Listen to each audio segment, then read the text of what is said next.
Baruch atah Adonai Eloheinu melech haolam asher kideshanu b'mitzvotav v'tzivanu al divrei Torah.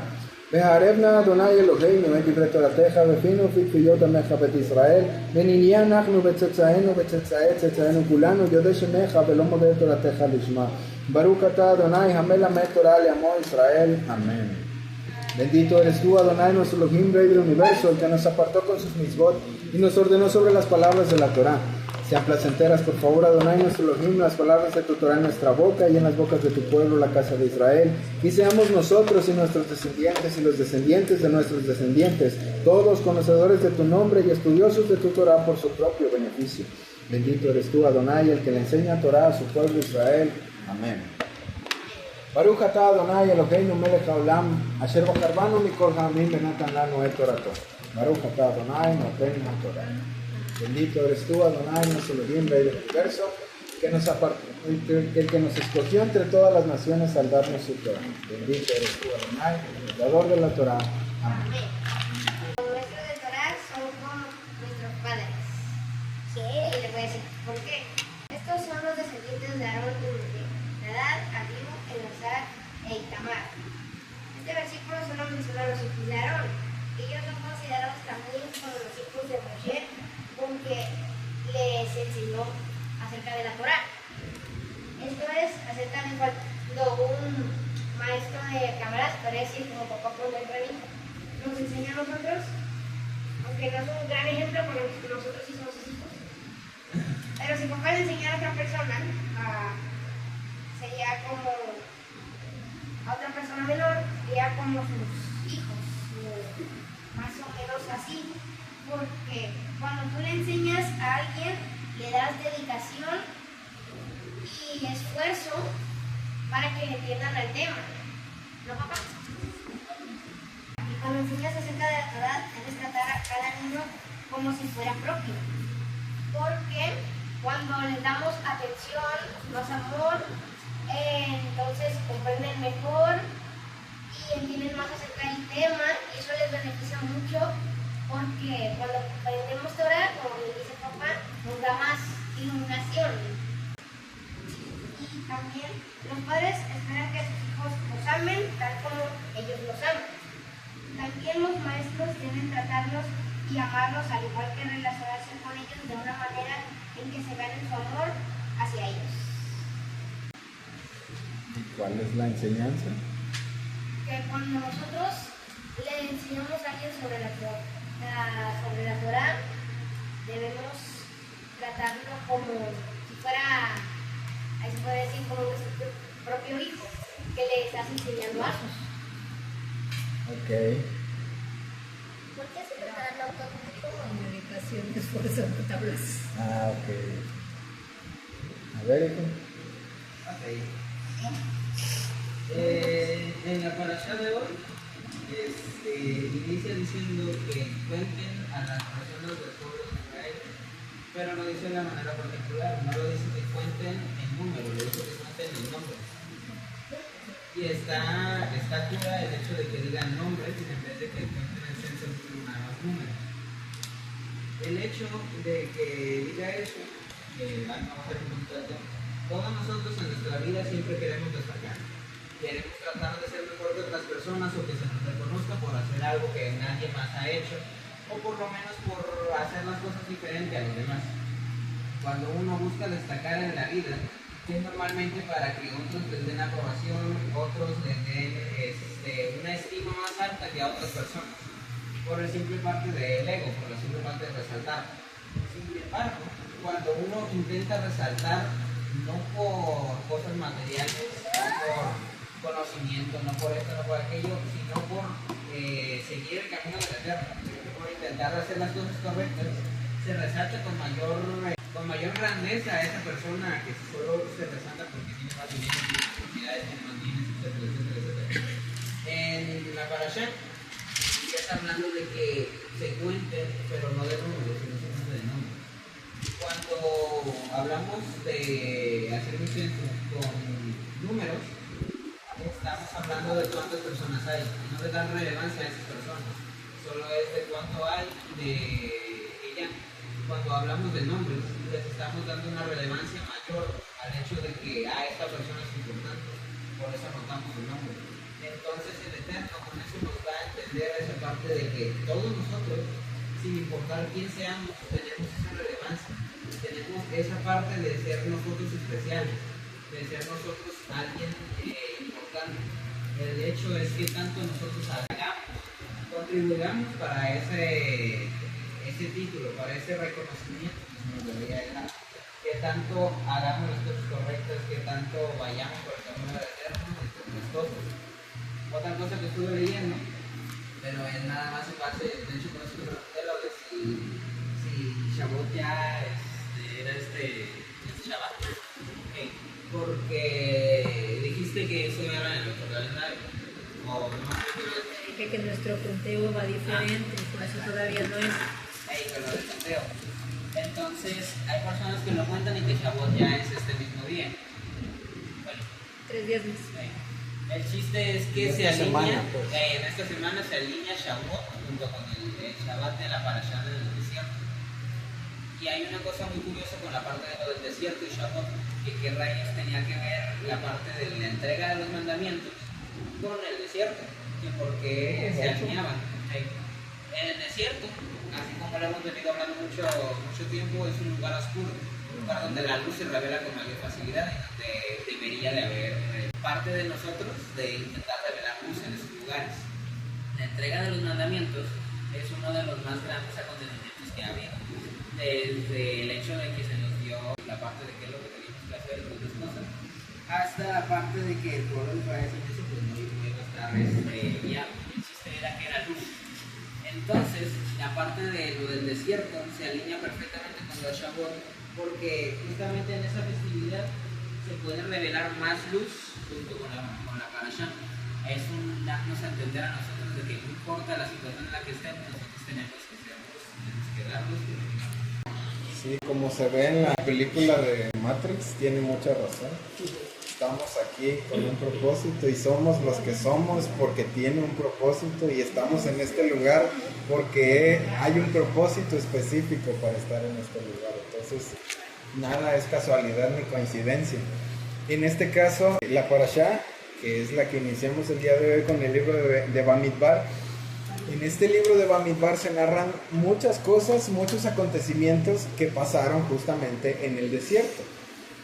Sabemos, porque la misma Torah lo dice, que el pueblo de Israel pasó en el desierto 40 años. El número 40 es un número muy importante y es un número que está relacionado tanto con la parte de la aflicción como con la parte de la transformación. El número 40 es un número de transformación. Cuando se habla acerca del 40 es justamente haciendo referencia a la misericordia del Eterno. ¿Por qué?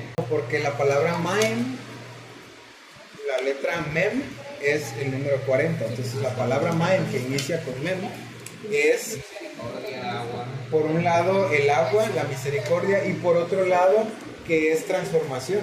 Porque en el diluvio se destruyó todo por agua. Porque eso le trajo realmente una transformación a un mundo que ya de por sí estaba caído.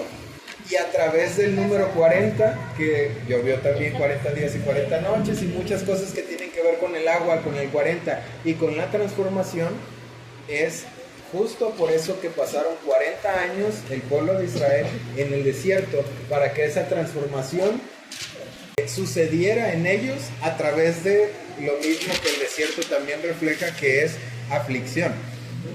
Más allá de la parte de que el desierto es un lugar de aflicción, uno de los puntos principales del inicio de esta parashá, que es en el desierto, es que en el desierto es el lugar del Satán. Ya lo habíamos comentado el año pasado y en alguna que otra parashá también lo llegamos a comentar. El desierto es el lugar del Satán.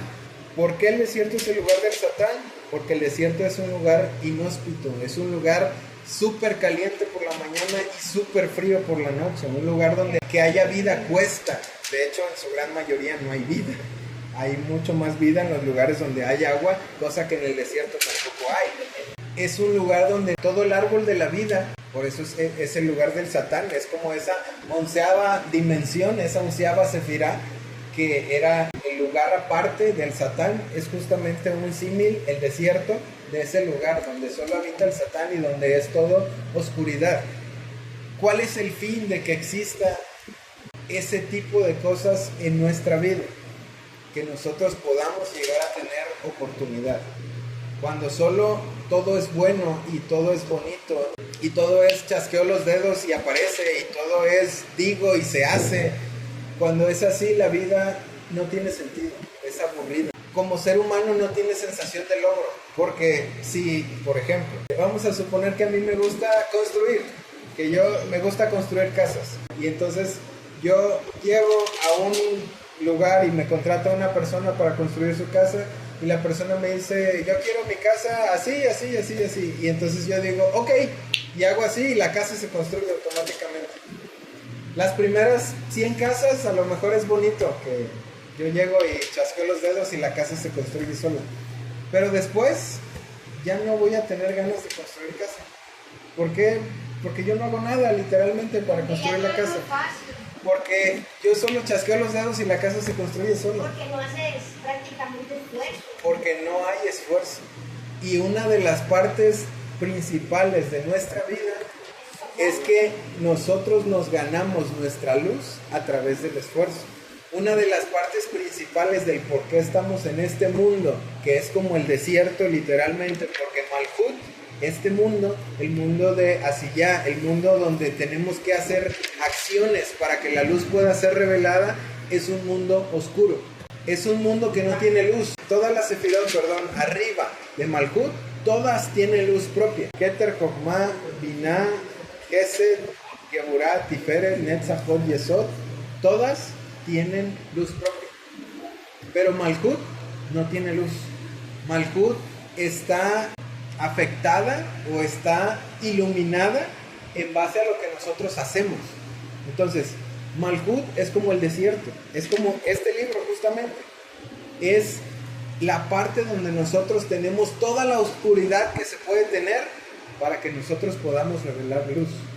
Entonces, si nosotros vamos al desierto e iluminamos la oscuridad, hay luz en el desierto, hay agua en el desierto, hay transformación en el desierto, hay bendición en el desierto.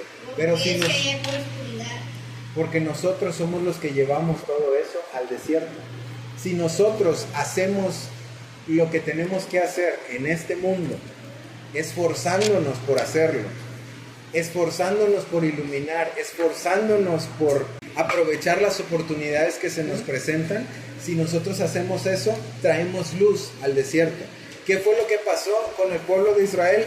Que leemos una y otra vez las diferentes situaciones en las que el pueblo de Israel se quejó y se volvió a quejar y se quejó nuevamente y se volvía a quejar y se estuvo quejando durante 40 años. Sin embargo, al paso de esos 40 años, Israel estuvo listo para poder entrar en la tierra prometida, no sin antes obviamente prepararse, no sin antes obviamente hacer el esfuerzo, no sin antes obviamente haberse transformado por medio de todo lo que el desierto provee.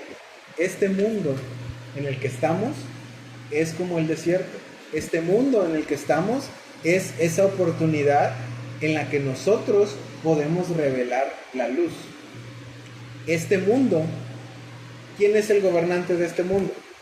El Satán es el gobernante de este mundo. Al Satán le fue dado el dominio de este mundo, ¿por qué? Porque este mundo necesita tener oscuridad, este mundo necesita tener aflicción, este mundo necesita tener, válganme la redundancia por favor, lo necesario para que nosotros podamos manifestar lo que no hay en este mundo. ¿Qué es lo que no hay en este mundo? Luz. ¿Qué es lo que nosotros venimos a hacer a este mundo? Darle a este mundo lo que este mundo no tiene, que es luz. Nosotros tenemos la oportunidad de proveer para Malhut la luz que Malhut no tiene. Por eso fuimos puestos en Malhut. Porque aunque originalmente el plan era un plan diferente, a partir de la caída de Adán hubo un cambio de circunstancias para que lejos de que nosotros fuéramos solamente alimentados por la luz sin tener que hacer nada para recibirlo, ahora nosotros tenemos que traer la luz no solo nuestra vida, sino a este mundo, para que este mundo realmente pueda iluminar, que es justamente lo que estábamos hablando la semana pasada, cuando hablábamos del nivel de conciencia. Es justamente eso, o sea, nuestro trabajo es poder traer más luz para que descienda el nivel de oscuridad. Sin embargo, cuando nosotros no hacemos el esfuerzo que particularmente nos toca, porque cambiar a otros, la verdad es imposible, a veces no nos podemos cambiar ni nosotros mismos. Entonces, si no podemos cambiarnos a nosotros mismos, cambiar a otros es una tarea todavía más difícil. no solo difícil, es una tarea desgastante que no vas a acabar jamás, porque en realidad donde tienes que trabajar es en ti, no en los demás. A quien tienes que cambiar es a ti, no a los demás. Donde tienes que iluminar es en tu oscuridad, no en la oscuridad de los demás. Cada quien tiene que hacer ese trabajo para que... imagínense lo siguiente, cada uno de nosotros somos una vela en medio del desierto. Si juntamos millones de velas en medio del desierto, ¿qué pasa? Se ilumina el desierto, exactamente. Imagínense que esto es una vela. ¿Qué pasa si cada uno de nosotros tuviéramos una de estas y la llevamos a un lugar muy oscuro? A un lugar donde de plano no hay luz, donde incluso no se ve la luna. ¿Qué pasa si llevamos una? Pues en un pedacito se ve algo de luz. ¿Qué pasa si llevamos 100? En un espacio más grande se ve más luz.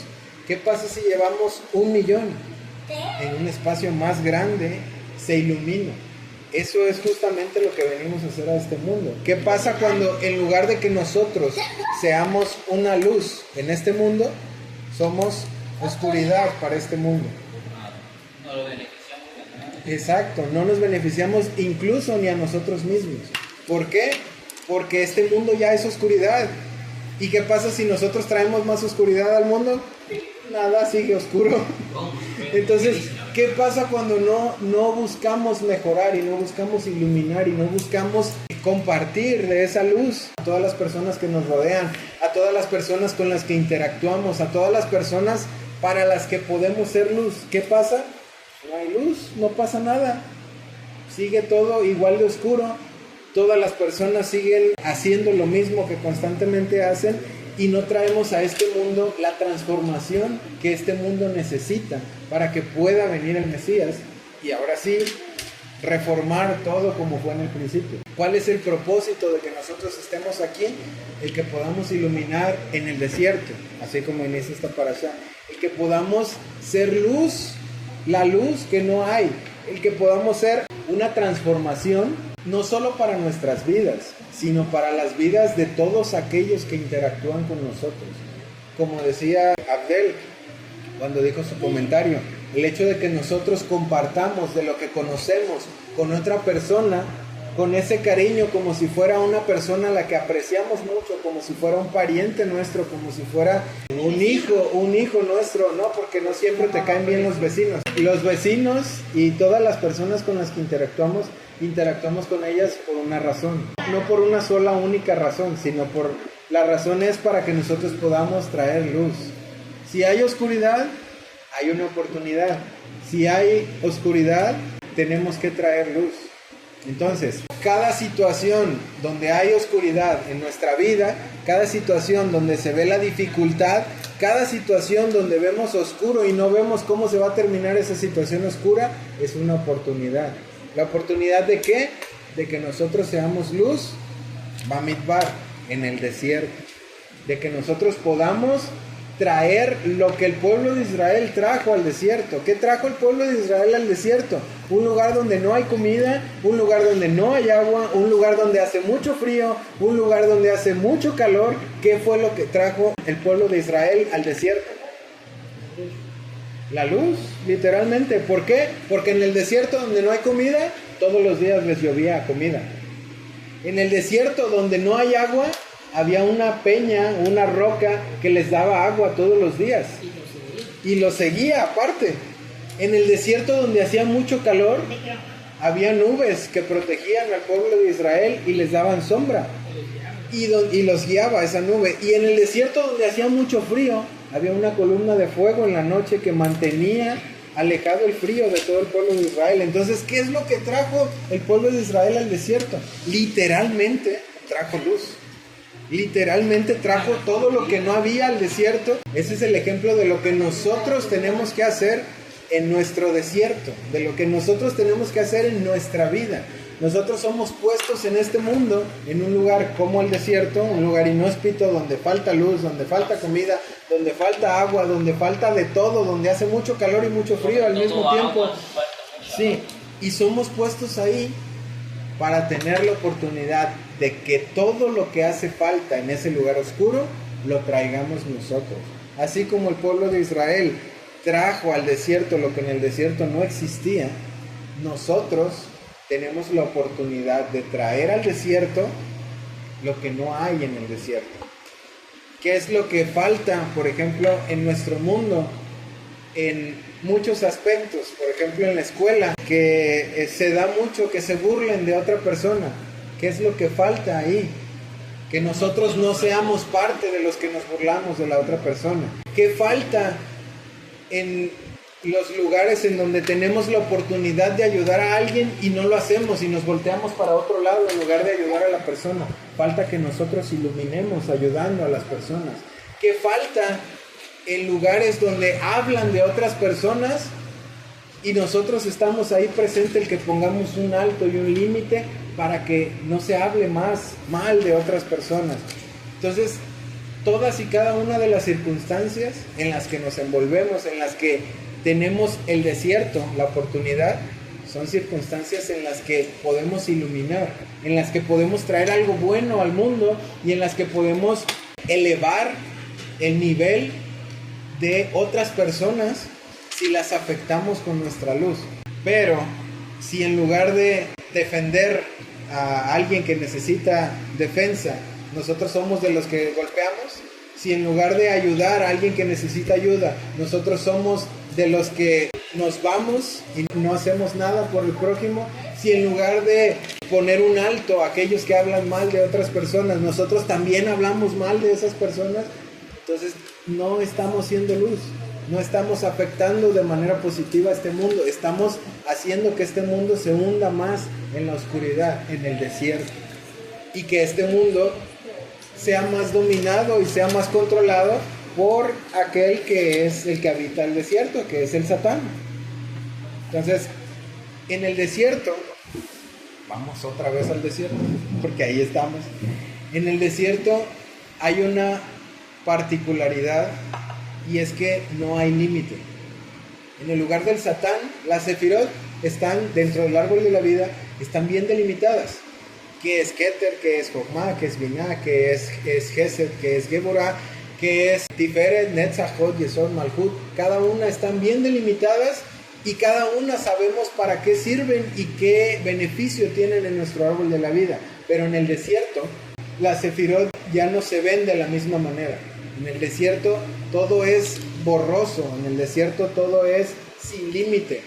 El límite que debiera tener Geburah en el desierto no existe. Está, ¿cómo se pudiera decir? Sí, como si no estuviera. O sea, sí está. Todo lo que contiene el árbol de la vida está.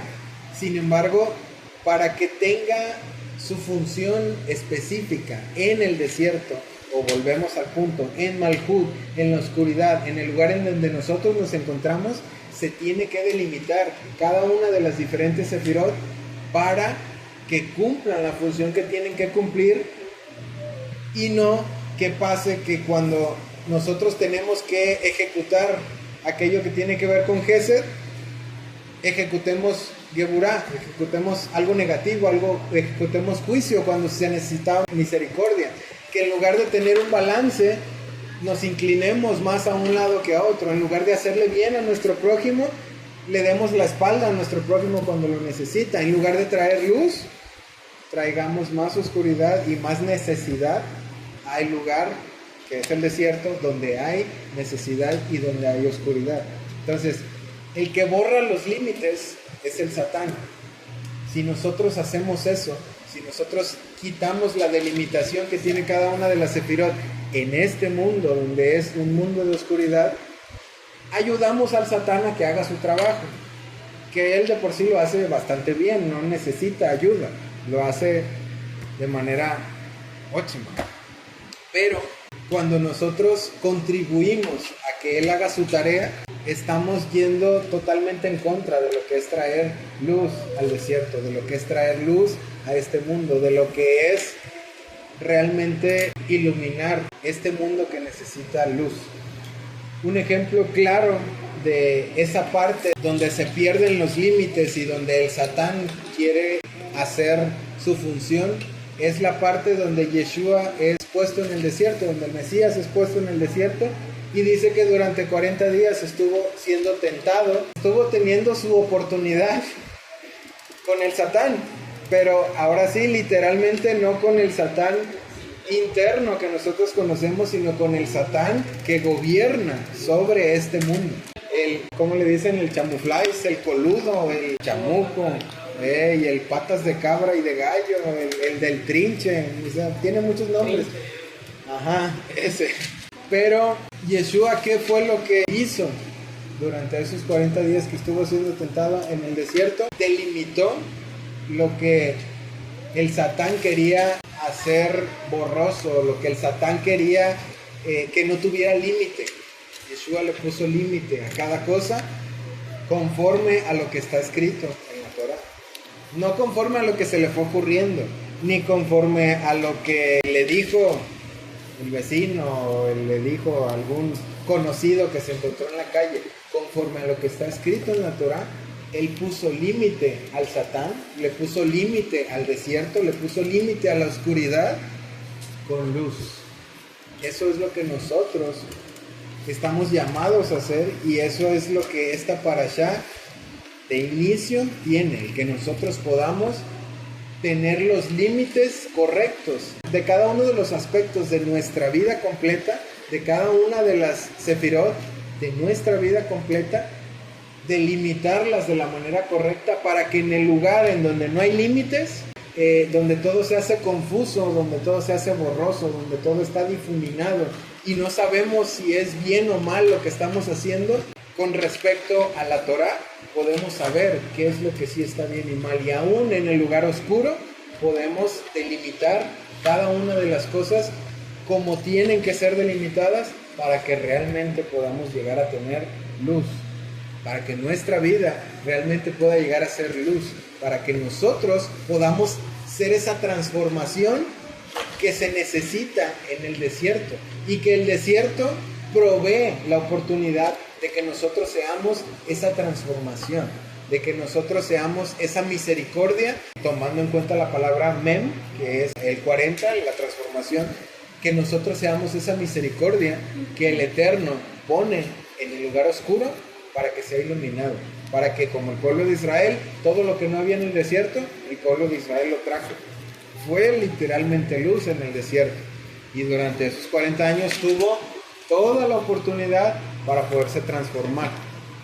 Y cada oportunidad que nosotros tenemos, cada interacción que nosotros tenemos, cada desierto por el que nosotros pasamos, es la oportunidad de que podamos iluminar, de que podamos mejorar y de que podamos afectar a este mundo oscuro y a otras personas que en algún sentido pueden llegar a tener oscuridad en su alma, en su vida, en su vivir todos los días, que nosotros podamos llegar a afectar a esas personas y que nosotros podamos llegar a hacer luz en su desierto. Hasta ahí termina la introducción de Bamidbar, que es en el desierto. Ahora sí vamos a entrar a la parashá. Es que se tenía que hacer todo ese preámbulo, hijo, para que entendamos todo lo que pasa en este libro de Bamidbar. Tiene que ver con el desierto, porque muchas de las cosas que se narran en el libro de Bamidbar son cosas que acontecieron en el desierto, donde se quejaron, donde no les gustaba una cosa, donde no les gustaba otra, donde se movían de aquí para allá y de allá para acá. ¿Por qué? Porque el Eterno los trajo de un lugar para otro para que ellos pudieran tener la oportunidad de transformarse, para que ellos pudieran tener la oportunidad de iluminar, y para que ellos pudieran tener, como nosotros tenemos hasta la fecha, esa oportunidad de ser luz a las naciones, de ser luz a este mundo. está escrito en Devarim, en los primeros capítulos de Devarim, aunque todavía es otro libro más adelante. En los primeros capítulos de Devarim dice que guardes la Torah para que cuando otras naciones vean cómo el Eterno te bendice por guardar la Torah, cómo eres un pueblo ordenado, un pueblo que sigue ciertos lineamientos y ciertas leyes, cuando otros pueblos vean, entonces quieran ser como tú. Sin embargo, el pueblo de Israel, en lugar de afectar de manera positiva, quiso ser como los otros pueblos. En lugar de que los otros pueblos se quisieran parecer a él, ellos querían parecerse a los otros pueblos. Entonces, en lugar de ser luz a las naciones como era el objetivo, ellos se unieron a la oscuridad de las otras naciones y por eso pasaron muchas cosas que más adelante vamos a ver.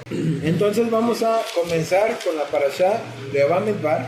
Después de todo ese preámbulo que es necesario, inicia: el Eterno habló a Moshe en el desierto Sinaí, en el tabernáculo del testimonio, el primer día del segundo mes del segundo año después que ellos habían salido de la tierra de Mizraim.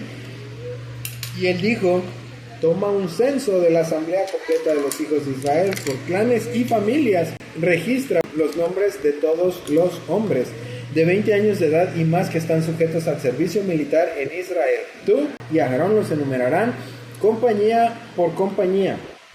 Lleva contigo de cada tribu alguien que es jefe de clan. Será de acuerdo a las casas de su familia, y luego hace la narración de los diferentes jefes de los clanes. Estuve viendo algunos nombres, pero ya luego no me quise atorar en eso. Hay unos que tienen unos nombres medio raros, pero en esta ocasión no vamos a ver lo de los nombres. En esta ocasión inicia hablando en el desierto que se tome un censo. El desierto, por otro lado también, después de todo lo que ya dije, es un lugar no solo de oscuridad, sino un lugar en el que se trata de evitar la maldición. Entonces, cuando habla acerca del censo, ya vimos lo del censo, cómo se tiene que hacer el censo más bien, lo vimos cuando estábamos viendo el libro de Shemot. ¿Cómo se hacía el censo? Para hacer el censo, cada uno tenía que dar medio shekel, igual a 20 jeras. Es una medida. Cada una de las personas, para ser contada, tenía que dar ese medio shekel, y dice, está escrito en la Torah, el rico no va a dar más ni el pobre va a dar menos, todos van a dar medio shekel. ¿Por qué el pobre no puede dar menos cuando está más? Porque fue una medida que el Eterno designó para contarlos parejos a todos. No tenía que ver con cuánto dinero tenía la persona. Era una medida estipulada. O sea que si yo daba 1 millón de shekels, lo iban a dar por igual. Nadie no iba a podías dar solo un ibas a dar medio shekel. Con eso contaban a las personas. Pero para hacerle ver a la gente que valía lo mismo que tus pobres. Aunque pues no salieron ricos. Sí, hay un comentario que dice acerca de eso, de que todos salieron ricos de Egipto, y que el medio shekel es un recordatorio de justo de lo que acabas de decir, que no por el hecho de que todos eran ricos valían más, todos valen lo mismo, y por el pecado del becerro de oro, por eso el Eterno les hizo darlo de medio shekel, así dice ese comentario, para que se dieran cuenta de lo poco que valen realmente y de que su riqueza no es nada. Ese solo es un comentario aparte, pero bueno, el conteo se tenía que hacer en base a el medio shekel, porque dice, y está escrito en la Torah, que si se contaba a las personas de otra forma, iban a acarrear maldición sobre ellos. Entonces, en el desierto se trata de evitar la maldición. ¿Cuál era el principio de que se tuviera que dar medio shekel y que no se contara persona por persona para poder hacer un censo, para poder saber con cuántas personas contaban? Porque es muy específico, dice que se cuente a aquellos que son de 20 años para arriba, porque son los que están sujetos al servicio militar. O sea, son las personas con las que se cuenta para poder ir a la guerra. Y solo a los hombres, obviamente, sí. No, a las mujeres no, porque las mujeres no iban a la guerra, y porque los niños tampoco iban a la guerra, y porque también los ancianos de cierta edad en adelante tampoco eran aptos. Entonces, ¿cuál era el punto de que solo se contara en base al medio shekel? Primero, que la gente pudiera reconocer el valor que su vida tenía como persona, como cuenta de una persona, vaya, y era ese medio shekel. Y segundo, eran personas que eran contadas para el ejército, por lo tanto el valor de esa persona era el que pudiera ir a la guerra, pero para el pueblo de Israel no era importante con cuántos en número contaban para la guerra, sino que el Eterno fuera con ellos a la guerra. Eso era lo realmente importante. Entonces, cuando nosotros damos, el punto de dar ese medio shekel, el punto del censo, el punto de que nosotros aportemos,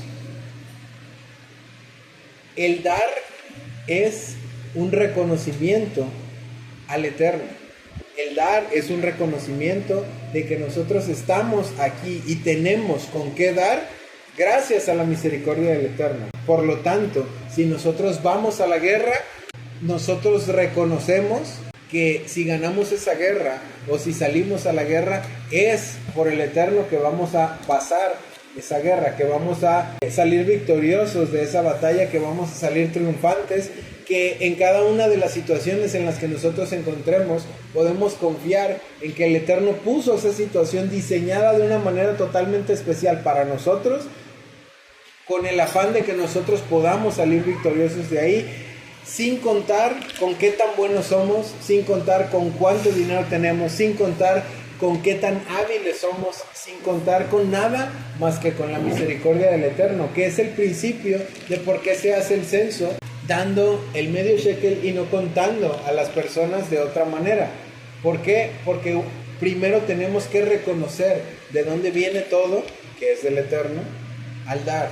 Cuando nosotros damos, reconocemos de dónde proceden las cosas. Cuando nosotros no damos y retraemos nuestra mano, como está escrito en algún lugar, si retraemos la mano de dar, entonces estamos yendo en contra de lo que el Eterno mismo es. El Eterno mismo es dar. Y si Él nos da a nosotros, es porque nosotros tenemos que retribuir cuando tenemos la oportunidad de dar también. Si nosotros no contribuimos, así como en el caso del conteo, del censo, si nosotros no damos, no somos contados. Entonces, si no damos y no somos contados, automáticamente el Eterno no está con nosotros. Si nosotros contamos para nosotros mismos con cualquier otra cosa, o si nosotros contamos de cualquier otra forma, como por ejemplo, si nosotros contamos personas, en el caso del pueblo de Israel, si cuentan su fuerza a través de decir, hay 100 de estos, 200 de estos, 1000 de aquellos, 1000 de 3000, 5000, X, sin contar a través del dar, entonces estamos de alguna manera retrayendo nuestra mano y acarreando hacia nosotros maldición. Cuando nosotros contamos nuestra fuerza, no basados en el Eterno, si contamos nuestra fuerza basándonos en nuestro propio poder y no basándonos en el poder infinito del Eterno, acarreamos para nosotros maldición. ¿Cuál es la forma en la que nosotros quitamos de nosotros la maldición? A través del dar. Si nosotros damos, entonces podemos ser contados como alguien que es respaldado por el Eterno. Cuando nosotros no damos y retraemos nuestra mano del dar, entonces en lugar de que seamos respaldados por el Eterno, es acarreado para nosotros maldición. Y si nosotros tenemos maldición en el desierto, pues imagínense qué tanto malo puede acontecer para nosotros si en el lugar de más oscuridad, nosotros traemos más oscuridad. Entonces de nosotros depende el que podamos acarrear maldición o bendición cuando nosotros damos. Si nosotros damos, podemos acarrear bendición para nosotros. Si nosotros retraemos nuestra mano del dar, o no damos, o no somos esa luz en medio de la situación difícil, en medio del desierto, en medio de la oscuridad, si no revelamos luz, si no damos, es justamente lo mismo. Entonces acarreamos maldición para nosotros. ¿Qué es en ese caso la maldición? Pues que cuando nosotros tenemos nuestra oportunidad y la desperdiciamos, entonces sí pudiéramos etiquetar de que vamos a traer algún mal para nosotros. ¿Por qué? Porque dejamos ir la oportunidad, la desperdiciamos, dejamos de iluminar, y cuando dejamos de iluminar solo tenemos más oscuridad para nuestra vida. Después se hace un recuento de todos los hombres de los que se tomó el censo, Y después de que se hizo ese censo, se dice, pero los Leviim, en el 1.47, los Leviim, no importa su clan, no fueron contados en el censo, porque el Eterno le había dicho a Moshe: no incluyas la tribu de Leví cuando tomes censo de los hijos de Israel. En su lugar, los Leviim estarán a cargo del tabernáculo del testimonio y su equipo y todo lo demás asociado con ellos. Con ello, ellos cargarán el tabernáculo y todo su equipo y servirán en él, y pondrán el campamento alrededor de ello. Esta parte, no me acuerdo si fue reciente, pero yo me acuerdo que en algún momento lo dije. El tabernáculo estaba aquí. Todos los Leviim estaban aquí. Y todo el pueblo estaba aquí. El pueblo estaba dividido, una parte al norte, otra parte al sur, otra parte al este y otra parte al oeste. Y todo estaba construido alrededor del tabernáculo. Entonces, cuando dice que los Leviim no iban a ser contados con todos estos de alrededor, estas son las tribus que sí fueron contadas. Todas las tribus fueron contadas y después del censo, entonces ya se sabía con cuánto se contaba, pero dice que los Leviim, o sea, todos los que estaban aquí, los Leviim no fueron contados dentro del censo de estas personas, sino que ellos iban a estar a cargo de todo lo que era el tabernáculo y ellos iban a estar alrededor del tabernáculo. ¿Cuál es el propósito en nuestra vida de que los Leviim estén alrededor del tabernáculo? Vamos a suponer que todo esto es nuestra parte de nuestra vida exterior. Toda nuestra vida en este mundo gira alrededor de este círculo más amplio. Toda nuestra vida y todo lo que hacemos en nuestra vida práctica gira alrededor de este círculo más amplio. Pero ese círculo más amplio gira alrededor de un círculo más pequeño. Ese círculo más pequeño es el círculo que tiene que ver con los Leviim. Ese círculo que tiene que ver con los Leviim, cuando leímos el libro de Vayikra, ¿a qué se refieren los Leviim? Todo lo que iban a hacer los sacerdotes.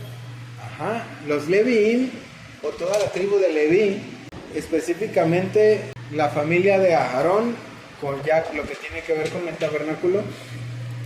Todos los Leviim están aquí. Los Leviim servían para el tabernáculo. Todos tenían funciones que servían al tabernáculo. Toda la tribu de Leví era una tribu que servía a toda la obra del tabernáculo. Entonces, nuestra vida cotidiana, normal, natural, está aquí alrededor. Más al centro de nuestra vida, adentrándonos en nuestra parte espiritual, tiene que estar todo aquello que sirve a los propósitos del Eterno. Todo aquello que sirve a el que nosotros podamos mejorar nuestro árbol de la vida, que nosotros podamos mejorar nuestra manera de tratar a las personas, que nosotros podamos mejorar nuestra calidad como personas y nuestro nivel de conciencia. Todo dentro de nosotros tiene que estar al servicio de otro círculo más pequeño, que es el círculo más interno de nuestra vida espiritual, que es lo que se hace en el tabernáculo. ¿Cuál es la función del tabernáculo? Eso sí lo repetimos mucho dentro del libro de Vayikra. ¿Cuál es la función? De que todo gire alrededor del tabernáculo, que es la parte más interna de todo el campamento del pueblo de Israel. Incluso dentro de lo que acabas de decir tú, de la órbita, porque todos los planetas giran alrededor del Sol. Es grande Porque es la luz, exactamente. eso es pesadísimo. O sea, incluso a esa magnitud, a una magnitud universal, todos los sistemas solares, porque no somos el único, todos los sistemas solares giran alrededor los planetas de una estrella. Bueno, pero volvamos a algo más aterrizado, a algo más terrestre, a algo más práctico para nuestra vida. El tabernáculo, la función del tabernáculo es proveer la conexión con el Eterno. Entonces, toda nuestra vida natural es este círculo más grande, todo lo que está alrededor. Toda nuestra vida natural tiene que girar alrededor de una vida más interna, que es nuestro servicio al propósito del Eterno. Y toda nuestra vida de servicio, todo nuestro glorioso propósito al servicio del Eterno es para que nosotros podamos servir a lo más interno de nuestra alma, lo más interno de nuestra vida, que es la conexión con la luz. Nuestro tabernáculo y nuestra vida es como un tabernáculo justamente por eso, porque todo tiene que girar, todo nuestro mundo literalmente tiene que girar alrededor del que podamos llegar a hacer esa conexión con la luz. Por eso todas las cosas que vimos en el libro de Vayikra tienen una relevancia muy grande. ¿Por qué? Para que nosotros podamos tener luz en nuestra vida, tenemos que conectar con la luz. Para que nosotros podamos conectar con la luz, tenemos que hacer ciertas y cuáles cosas específicas. Para poder hacer esas ciertas y cuáles cosas específicas, tenemos que conocer la Torah, para que a su vez esa luz pueda venir a nosotros y podamos, ahora sí, de la parte más interna de nuestra conexión y nuestra iluminación que recibimos del Eterno, se puede extender a la parte más amplia, que es la parte donde ya está todo el campamento, que es la parte donde afectamos a todos los que rodean nuestra vida. Entonces, es, pudiéramos decirlo como una bomba atómica, en el sentido de que cuando una bomba atómica cae en un lugar y se expande. Desde ese punto donde cayó, se expande lo más que puede. Después de que se expandió, regresa otra vez hasta el centro. Así es nuestra vida, o así tiene que ser nuestra vida en el desierto. El acomodo que tenía el campamento del pueblo de Israel en el desierto es un acomodo diseñado especialmente para que nuestra vida pueda funcionar de esa manera, para que nuestra vida pueda recibir luz en el lugar más interno, y desde el lugar más interno pueda expandirse al servicio al Eterno, y después del servicio al Eterno pueda expandirse al servicio de los demás. Pueda esa luz que recibimos en la parte más interna pueda llegar a afectar a nuestro alrededor, en nuestra vida cotidiana, en nuestra vida natural. Y viceversa, después de que nosotros hacemos esa función de afectar con nuestra luz interna, afectar todo lo que nos rodea y a todos los que nos rodean, podamos otra vez regresar otra vez al servicio al Eterno y regresar otra vez a la parte más interna, a nuestra conexión con la luz, para volver a repetir. Esa analogía que les acabo de decir, la podemos ver en muchas áreas de la naturaleza. Por ejemplo, las flores comienzan sí, cerradas. Después se abren, luego mueren y vuelven a nacer otra vez. Se abren, luego mueren y vuelven a nacer otra vez. Entonces, las medusas, por ejemplo, las medusas hacen ese mismo movimiento. El mismo movimiento de hacia afuera, hacia adentro. En nuestra vida cotidiana, en nuestra vida diaria, podemos ver, como ya les dije también, lo del universo, todo gira alrededor de... Todo lo podemos ver a nivel espiritual, todas las cosas naturales. ¿Por qué? Porque el Eterno lo diseñó de esa manera para que nuestra vida realmente pueda vivir de esa forma, que podamos vivir desde el centro hacia afuera y de regreso otra vez al centro, hacia afuera y de regreso otra vez al centro y otra vez hacia afuera, para que nosotros podamos ser una constante afectación con nuestra vida, con nuestra manera de ser, con nuestra manera de comportarnos hacia todos los que nos rodean. Que podamos realmente, como dijo Abdel, que podamos llegar a ser esa luz para otras personas, que podamos enseñar realmente, que pueda brillar en nosotros aquello que en este mundo no brilla. En este mundo no hay luz, en este mundo no existe esa parte donde naturalmente hay luz. Nosotros traemos la luz al mundo. Y si nosotros no somos parte de lo que afecta a todo este alrededor, de lo que afecta a este mundo, entonces somos parte de la oscuridad. Solo hay de dos. Incluso el mismo Mesías lo dijo: el que no recoge conmigo, desparrama. ¿Por qué? Porque nada más hay de dos. O ayudas o no ayudas. O eres luz o eres oscuridad. ¿Por qué no mejor la idea de mamá? ¿Te bañas o te bañas? Así que o das. Así debería de ser.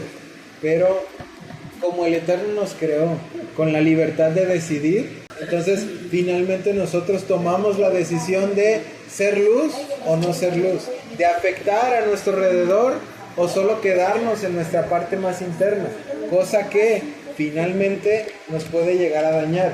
Si nuestra parte más interna, que es la conexión con el Eterno, está correcta y continuamente nos conectamos con el Eterno y continuamente recibimos del Eterno, pero no nos extendemos a las otras dos regiones fuera de nuestra parte interna, de nuestro tabernáculo, ¿qué sucede?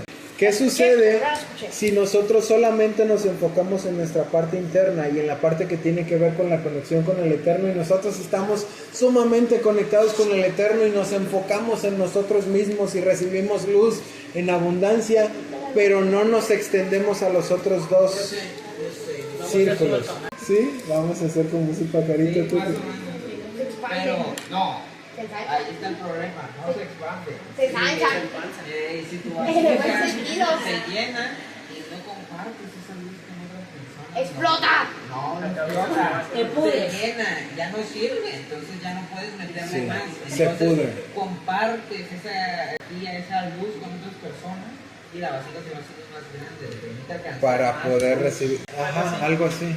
Se llena de luz y luego comparte de esa luz para volver a llenarse otra vez. Sí, entonces, justo por lo que acaban de decir, o sea, llega un punto donde sí, si tu conexión con el Eterno está muy bien, es muy bueno hasta cierto punto, porque cuando tú sobrecargas el hecho de que prendas un foco y que ilumine es muy bueno, pero si tú le metes electricidad de más a ese foco, va a llegar a un punto donde se va a fundir. Pobre foco, le dio Entonces, mucho voltio. como el pajarito si canta, está muy bien que cante el pajarito, se oye muy bonito, pero si lo llevas a un super canto en el que explota, o sea, ¿por qué? Porque ya no puede soportar más. Cuando nuestra vasija llega a un punto de conexión sin compartir, llega a un punto donde nos daña, esa luz nos daña, no es una luz que nos beneficia. La única forma en la que nosotros podemos beneficiarnos de la luz es que podamos, sí, tener esos tres círculos, podamos expandirlos y regresarlos, expandirlos y regresarlos, podamos ser afectados por la luz, recibir esa luz para servir mejor y compartir de esa luz para que le sirva a otras personas y después regresar otra vez al centro para hacer otra vez lo mismo. Es un sistema perfecto que el Eterno puso en este mundo para que nosotros podamos seguir siendo beneficiados. Entonces, la tribu de Leví, los Leviim, que estaban alrededor del tabernáculo, no son contados dentro del censo porque su vida está dedicada, o su parte alrededor del tabernáculo es el ser el punto intermedio, el ser Tiferet, el ser ese ¿Tiferet qué era? balance, esa belleza, ese equilibrio entre lo que es la vida común y el servicio al Eterno para poder tener una correcta conexión con el Eterno. Entonces, ahora sí vamos a la parte de lo que hacían los Leviim. Dice, cuando haya que trasladar el tabernáculo, son los Leviim quienes lo desarmarán y lo armarán en la nueva localización. Cualquier otro que se incluya en esto será puesto a muerte. El resto de los hijos de Israel acamparán compañía por compañía, cada hombre con su propia bandera, pero los Leviim acamparán alrededor del tabernáculo. Esto es lo que los hijos de Israel hicieron, todo lo que el Eterno les había ordenado. Y luego dice la parte que yo ya les adelanté, que es la parte donde van a acampar, y la parte en la que dice cómo se van a mover. Dice quiénes van a acampar al norte, quiénes van a acampar al sur, quiénes van a acampar al este y quiénes van a acampar al oeste. Otra parte muy importante de esto que tiene que ver con el campamento y cómo estaba delimitado las diferentes tribus en el campamento, dentro del punto de vista cabalista, esta es la parte donde delimita cada uno de los signos correspondiente a cada una de las tribus y correspondiente a cada uno de los diferentes elementos, sí. Los que acampaban al norte eran los tres signos específicos que corresponden a un elemento. Los que acampaban al oeste eran de los tres signos específicos que corresponden a otro elemento y así sucesivamente. En este caso no lo quise añadir porque eso ya es harina de otro costal. A lo que sí me quiero meter es a la parte que tiene que ver con los elementos. Y cada uno de nosotros estamos designados con un elemento en nuestro signo en específico para que podamos beneficiarnos de ese elemento de nuestro signo en específico. ¿Por qué? Porque cuando nosotros conocemos cuál es nuestro signo, cuando nosotros conocemos a qué tribu corresponde, cuando nosotros conocemos a qué elemento corresponde, nosotros podemos llegar a tener mejor claridad de hacia dónde va el propósito de nuestro trabajo en este mundo. Es la parte que tiene que ver con nuestro tikkun. Para que nosotros podamos tener una correcta iluminación en este mundo, tenemos que conocer qué tipo de oportunidades son las que se presentan para nosotros en este mundo. Y una parte muy importante, muy relevante de cómo podemos tener un norte o una brújula de hacia dónde va enfocada nuestra vida dentro de este mundo y cuáles son las diferentes oportunidades que incluso podemos tener dentro de esta oscuridad, dentro de este desierto, está delimitado por el asunto que tiene que ver con nuestro signo y que nuestro signo está enraizado o está enfocado en un elemento en específico. Por ejemplo, en mi caso, mi signo es un signo de tierra, el signo de Capricornio. Cada signo corresponde a un elemento y dependiendo de el elemento al que corresponde, se hacen más fuertes ciertas características de la persona. Por ejemplo, los signos que tienen que ver con agua tienden a ser más sentimentales en el aspecto positivo y en el aspecto negativo.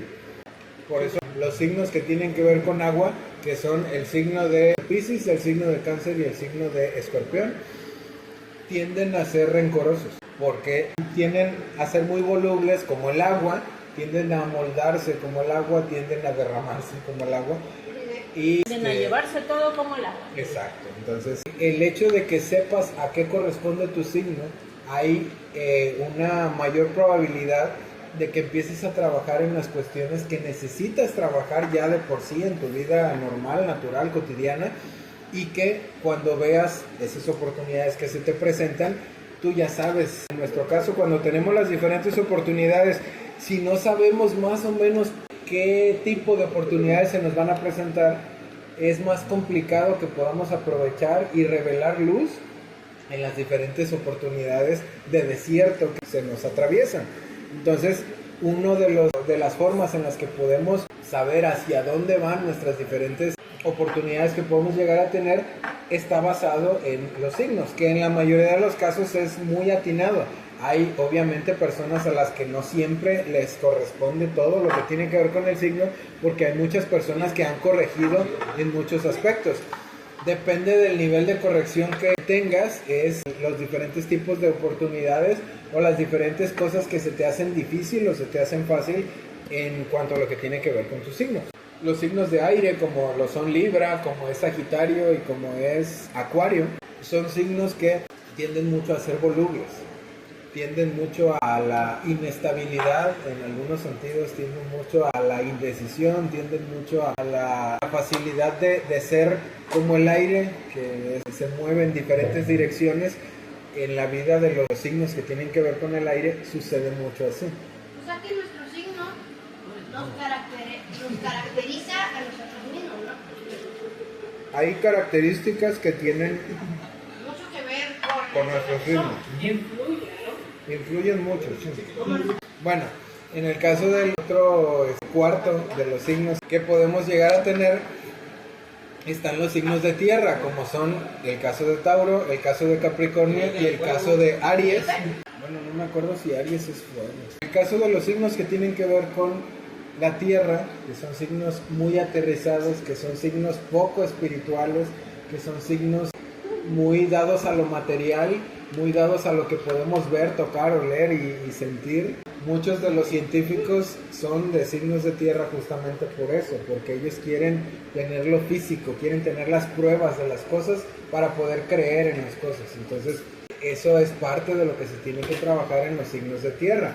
Y por último, los que tienen que ver con los signos de fuego Son signos que trabajan muy continuamente con su manera, Explosividad. sí, con su explosividad, y tienen que trabajar muy continuamente con esa parte explosiva, con la parte que tiene que ver con el carácter. Muy seguido los hacen enojar, muy seguido pasan cosas que los sacan de quicio. Siempre se dice que los signos comparten más de una característica. Por ejemplo, Libra es aire-aire, Escorpión es agua-fuego, y así otros, hay unos que son tierra-tierra, hay otros que son tierra-fuego, tierra-agua, etcétera, etcétera. Por eso a veces hay situaciones que se vuelven difíciles, pero es un buen norte, así como en el caso de las tribus que tenían que estar acomodadas de cierta forma, como lo vimos hace rato en la imagen. Es una buena manera de que podamos tener una dirección de hacia dónde va enfocada nuestra vida, ciertas características de nosotros, para que podamos, ahora sí como les dije hace un rato, poder ver de dónde viene el golpe, de dónde viene la oportunidad, hacia dónde va enfocada mi vida en general, y que pueda aprovechar las diferentes oportunidades cuando se presentan, que es justo de lo que vamos a hablar en todo Bamidbar, las oportunidades que tenemos en el desierto. Estamos en el desierto, y en todo desierto hay que llevar lo que al desierto le hace falta, que es luz. Entonces, de nosotros depende el que podamos más bien traer a esa oscuridad, a este malhud, a ese desierto, lo que hace falta. Luego nos vamos hasta el capítulo 3. Bueno, antes de irnos al capítulo 3, dice que cuando se movía el tabernáculo, cuando se movía todo el pueblo de Israel, se movía de la misma manera como estaba organizado. O sea, el tabernáculo en lo más interior, alrededor del tabernáculo los Levíim, y después las diferentes tribus, que tenían que ser una tribu que iba adelante caminando y otra tribu, y las otras tribus que iban atrás caminando cuando iban en movimiento. Entonces, siempre, aun cuando estamos en movimiento, esos tres círculos, esos tres aspectos que tenemos que cuidar en nuestra vida, siempre están vigentes. No importa si estamos estacionados o no importa si nos estamos moviendo, siempre tienen que tener esa relevancia que tienen cada uno de los aspectos de el tabernáculo, los Levíim y las tribus. Siempre el movimiento es en ese sentido, siempre lo más interno, lo que sigue. Después habla acerca en el capítulo 3 acerca de los hijos de la tribu de Leví, y dice en el 3:12, en el 3:11, el Eterno le dijo a Moshe: yo he tomado a los Levíim de entre los hijos de Israel en lugar de todo primogénito varón que es primogénito de la matriz entre los hijos de Israel. Los Levíim serán míos. Todos los primogénitos varones me pertenecerán a mí, porque el día en el que yo maté a todos los primogénitos varones de la tierra de Mitzrayim, yo separé para mí todos los primogénitos varones entre los hijos de Israel, humanos y animales. Ellos son míos, yo soy el Eterno. Y entonces le dice a Moshe: toma un censo de la tribu de Leví por clanes y familias, y cuenta todo varón de un mes de nacido y mayor. Y Moshe los contó de la forma que el Eterno había ordenado, como él había ordenado, y los nombres de los hijos de Leví fueron, y ahí empieza a mencionar a los hijos de Leví: Gershom, Kehat y Merari. Los nombres de los hijos de Gershom fueron Limni y Shimi, y ellos asimismo los hijos de Kehat, Amram, Yitzhar, Hebrón y Uziel. Y los hijos de Merari, ya empieza a dar toda la cuenta. En total fueron 6,200 varones de un mes de nacidos y mayores, fueron contados. Y el jefe de los clanes de Merari, que significa tristeza, fue Suriel, el hijo de Abihayil. En el 3:40 es donde empieza otra vez la parte que vamos a ver. Dice: el Eterno dijo a Moshe: registra todos los varones primogénitos de los hijos de Israel de un mes de nacidos y mayores, y determina cuántos hay. Entonces tomarás a los Levíim para mí, en lugar de todos los primogénitos de los hijos de Israel, y el ganado de los Levíim en lugar de los primogénitos del ganado perteneciente a los hijos de Israel. Moshe los contó como el Eterno había ordenado. Después sacaron el número, y después dice: toma a los Levíim en lugar de todos los primogénitos de los hijos de Israel, y el ganado de los Levíim en lugar, lo vuelve a repetir, puesto que hay 233 varones primogénitos más de Israel que los varones de los Levíim. Para redimirlo tomarás 5 shekels por cada uno de estos. Usa el shekel del lugar Kadosh, que es igual a 20 geras. Y das el dinero de la redención por esta gente sobrante a Aarón y a sus hijos. Y Moshe tomó el dinero de la redención de aquellos que eran más de los redimidos por los Levíim. En este caso, ahí es donde aparece el mandamiento del Pidyon Aben. el Pidyon Aben, que toda persona tiene que pagar cuando tiene un primogénito. El mandamiento del Pidyon Aben, o el pago por el primogénito, ¿Qué es lo que falta el mandamiento como consecuencia? que hay que pagar por los primogénitos, porque como dice la Torah que les acabo de leer, todo primogénito le pertenece al Eterno, sea de humano o sea de animal, todos le pertenecen al Eterno. Y en el caso donde estaba el tabernáculo, si no pagabas por el primogénito, tanto tuyo como del animal, tenía que morir. Por último viene, antes de terminar la parashá, viene una parte muy buena que tiene que ver con el movimiento del tabernáculo y el movimiento de las cosas sagradas. En muchos casos no tenemos el respeto o el valor suficiente por las cosas que son sagradas, por las cosas que son apartadas, por las cosas que son especiales, sobre todo aquello que tenga que ver con el Eterno. Hay muchas ocasiones en las que hacemos menos lo que en realidad tiene una importancia muy relevante, hacemos menos lo que el Eterno puso como algo muy especial, y en el caso de nuestra vida y todo lo que tiene que ver con los Leviim y todo lo que hacían con los Leviim, al final de esta parashá habla acerca de que los hijos de Kehat, que eran parte de los Leviim, que los hijos de Kehat tenían que cargar las cosas que pertenecían al Makom Kadosh dentro del tabernáculo, pero dice y especifica que ellos las van a cargar, pero que antes de que las carguen los hijos de Aarón tienen que cubrirlas, todas las cosas, para que después ellos las puedan cargar. Y era una especificación que se puede ver así como, pues, o sea, ellos las van a cargar, pues que tiene que las vean o alguna cosa así, pero es muy específica la Torah al decir que si ellos cargaban las cosas sin que las cosas estuvieran cubiertas, tenían que morir. Y eso es algo que en muchas ocasiones nosotros no le damos la relevancia o la reverencia que tiene que tener cada una de las diferentes cosas, sobre todo las cosas que tienen que ver con el Eterno, como por ejemplo en el caso del Shabbat. Cuando al final del Shabbat hacemos la oración que dice que el Eterno distingue entre lo sagrado y lo profano, el Eterno hace esa distinción en todas las cosas. El Eterno no solo distingue entre el Shabbat y los otros días y todo lo demás le da igual. El Eterno hace distinción entre cada una de las diferentes cosas, porque cada una de las diferentes cosas tiene su peso. Y en el caso de nuestra vida, cuando nosotros nos acercamos al Eterno y cuando nosotros buscamos el hacer cosas para el Eterno, como lo que tiene que ver con el servicio de los hijos de Kehat, era un servicio el que ellos tuvieran que llevarse las cosas para transportarlas. Sin embargo, para que ellos se las pudieran llevar, dice, tienen que estar cubiertas. Y si ellos las cargan y no están cubiertas, tienen que morir. ¿Cuál es el punto? Que se aprenda a respetar las cosas que son sagradas. Que no porque estás sirviendo al Eterno de alguna manera o estás buscando servir, dice mucho la frase de, ay, es que la intención es la que cuenta. No, hay cuestiones en la Torah en donde la intención no es al 100% lo que cuenta, porque la Torah es específica en ciertas cosas. Y cuando nosotros, en lugar de darle ese lugar de sagrado a las cosas que son sagradas, ese lugar kadosh a las cosas que son kadosh, ese lugar que ocupan las cosas que pertenecen al Eterno y que son para servicio del Eterno, y que nosotros las tomamos como cosas simples o que las tomamos como cosas cotidianas, cuando no hacemos esa distinción entre lo sagrado y lo profano, ameritamos morir.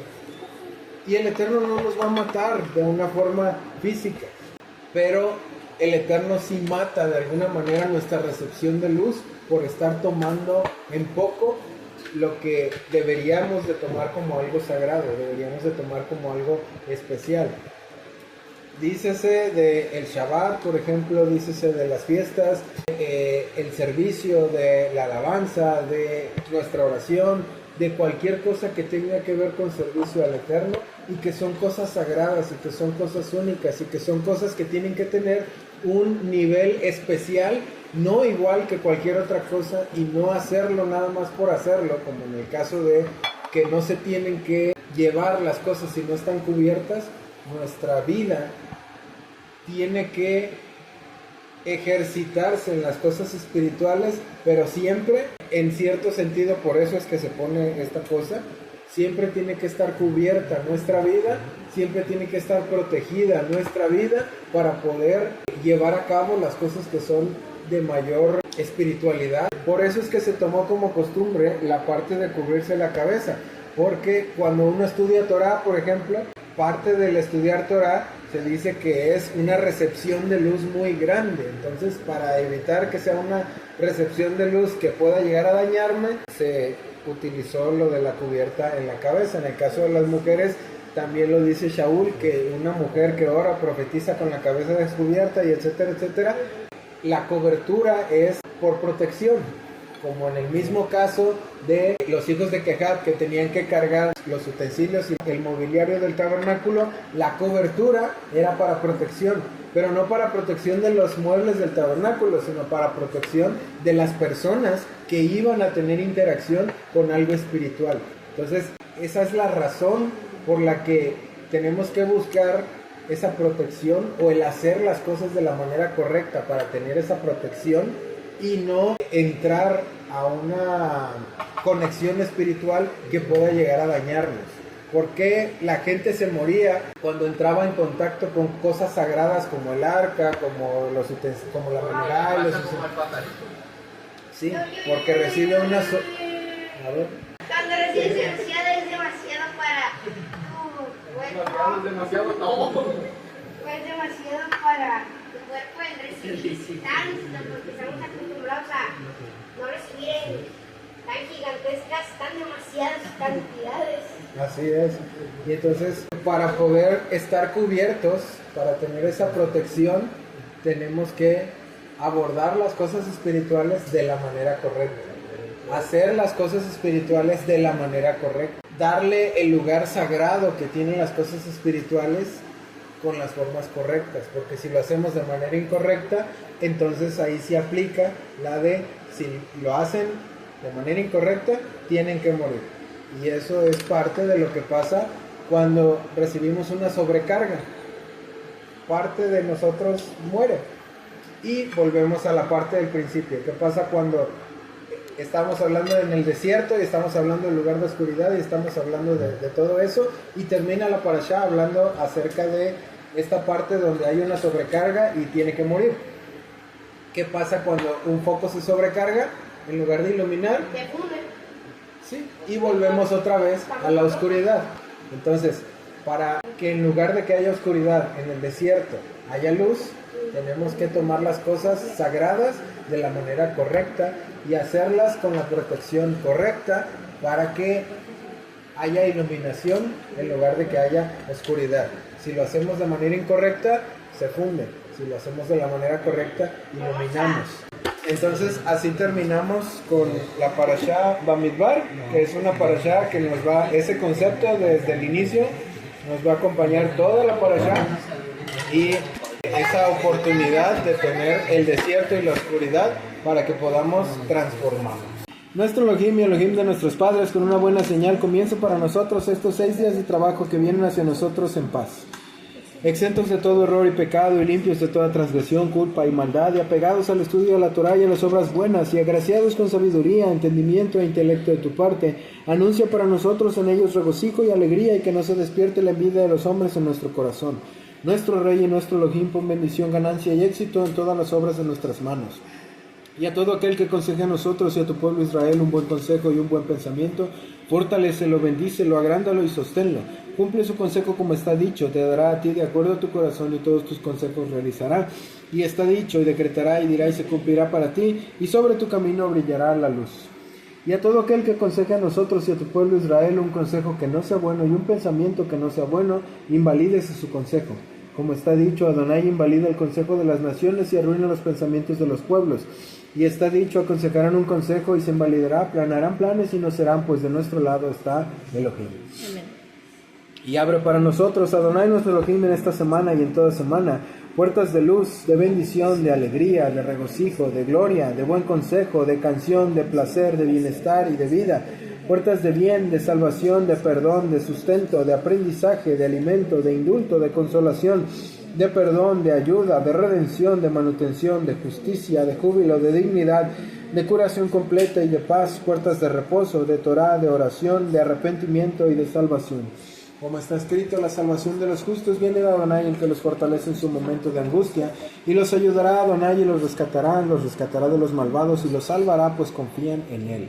Y está dicho, descubrirá Adonai el brazo de su santidad a los ojos de las naciones, y verán todos los confines de la tierra la salvación de nuestro Elohim.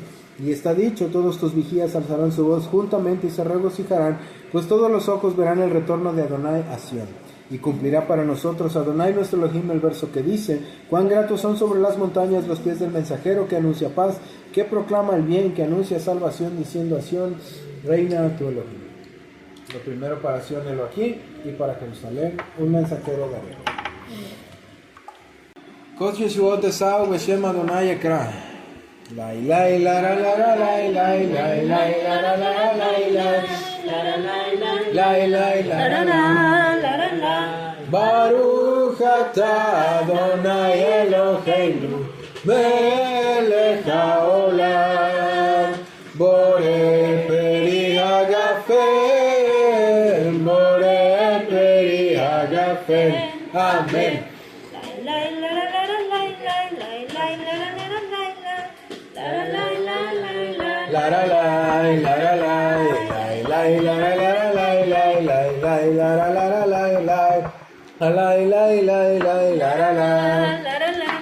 Baruch atah Adonai Eloheinu melech haolam borei minei besamim borei minei besamim.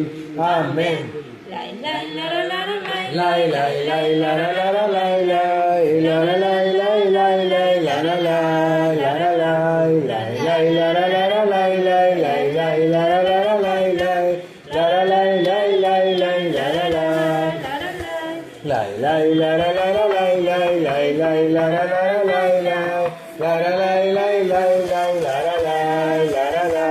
Baruch atah Adonai Eloheinu melech haolam borei meorei ha'esh borei meorei ha'esh.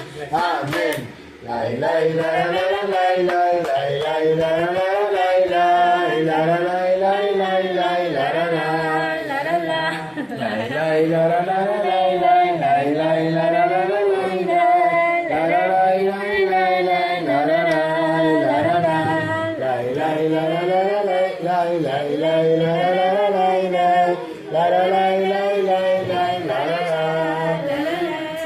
Baruch atah Adonai Eloheinu melech haolam hamavdil bein kodesh lechol ve'or lechoshet Israel amim ben yom hashvi לששת ימי המסע. ברוך אתה אדוני המבדיל בין קודש לחול. אמן.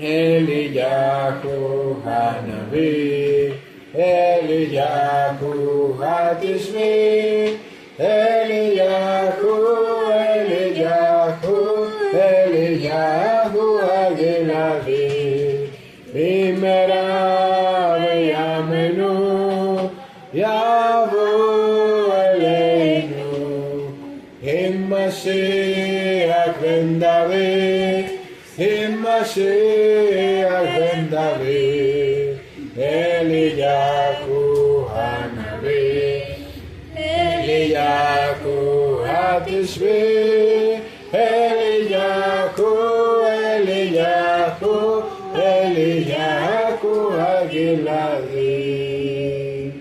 Bendito eres tú, Adonai, nuestro Elohim, Rey del universo, que distingues entre lo sagrado y lo profano, entre la luz y la oscuridad, entre Israel y las naciones, entre el día séptimo y los 6 días de trabajo.